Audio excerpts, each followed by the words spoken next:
we are now joined by Mr. Deepak Balani, DG at ISMA. Mr. Balani, afternoon. Thank you so much for joining us here today.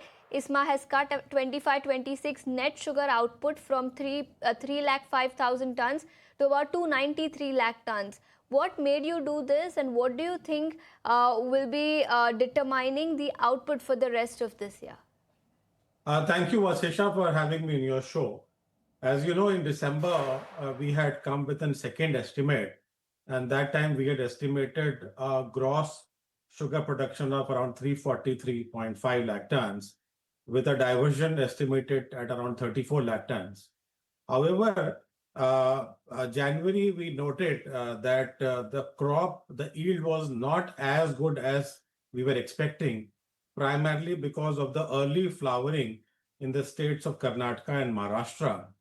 And during our crop tour and crop assessment, including the satellite imaging in early February, we noted that the yield is lower than what was expected. However, the recoveries are slightly better. And that's why, after a thorough assessment and discussions yesterday in our committee meeting in Pune, we have revised our estimate at a gross sugar production of around 324 lakh tons.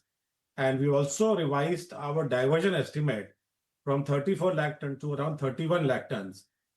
This will ensure a net sugar production of around 293 lakh tons. Right, so you've gone ahead and revised your estimates, but do you believe lower production this year could weigh heavy on retail sugar inventory and retail sugar prices, or is it too early to conclude? No, as far as the sugar stocks are concerned, I believe even with the revised number, we have sufficient stock in the country. We opened the season with around 50 lakh tons, and with these numbers of 293 lakh tons and a consumption of around 283 lakh tons. On the exports front, although the government has given 15 lakh tons in November and recently a 5 lakh ton, because of the international parity not being there, we don't estimate more than 7 lakh tons to be exported. With all these numbers into account, I think we will have the closing stock of around 52-53 lakh tons, slightly better than the last year. So there's absolutely no pressure on the stocks. The prices are going to be stable.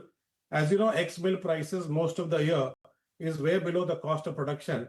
So we believe even a slight increase in the ex-mill prices will help the mills to pay to the farmers on time. And that is perhaps good for the farmers and the industry. Right. Let's also talk about state-wise production estimates that you come out with. And first up, let's talk about Uttar Pradesh, where yield is likely to be impacted on account of the replacement program that the state is undertaking. Do you think that this is only a temporary phenomenon and is not likely to repeat in the next few months? Absolutely, you very rightly said. We are seeing a slightly reduced production in UP because of the varietal issues. The 238, which was supposed to be a wonder variety at some point of time, but is facing a lot of concerns for last 2 years, that is perhaps now resulting in lesser yield. And the varietal change is a very exhaustive process. So this may continue for a couple of years. However, we are working on the new varieties. Government is also very eager to release good varieties. There's already a variety which is ISMA is doing a trial in UP, which is showing very good result. But we are hoping that those varieties will be released early by the government so that the replacement happen faster and this cycle of lower production could be dealt with and we again see higher production in UP. All right. And what about Maharashtra and Karnataka then? I understand early flowering impacted yield and production, and that has led to your revised estimates, lower revised estimates for both these states. By when do you expect the trend to turn for Maharashtra and Karnataka? See, this depends on a lot of factors, including the weather pattern, the timing of the rains, how heavy is the rain, the level of the reservoir. But in 26-27, we are hoping that we will have a good monsoon, and expecting that the timely rains will be ensured. But these are very, very difficult to predict, Asesha. But we are hoping that the Maharashtra and Karnataka will see a revival this year.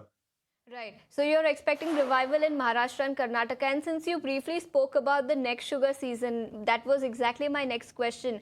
What are your initial estimates for sugar season 26-27? I understand it is too soon to comment, but directionally, will it be better than this sugar season? Given the fact that we had very good monsoon last year, we have a better production this year if you compare to the last year. And the trend of planting, which we are seeing, which is actually ongoing now, we are hoping that 26-27 will be a better year than even this year. Given now that is again subject to the monsoon, the weather pattern, but with all trends which we have been watching, we are hoping that 26-27 will be a better year in terms of sugar production. Okay, so sugar season 26-27 is expected to be a better year. That's the word coming in. Mr. Balani, thank you so much for taking your time out and joining us here on ET Now. And the entire sugar sector continues to remain in focus on the back of that revised estimate that ISMA came out with. On that note, we need to slip into a very short break, but more news and updates will continue on the other side.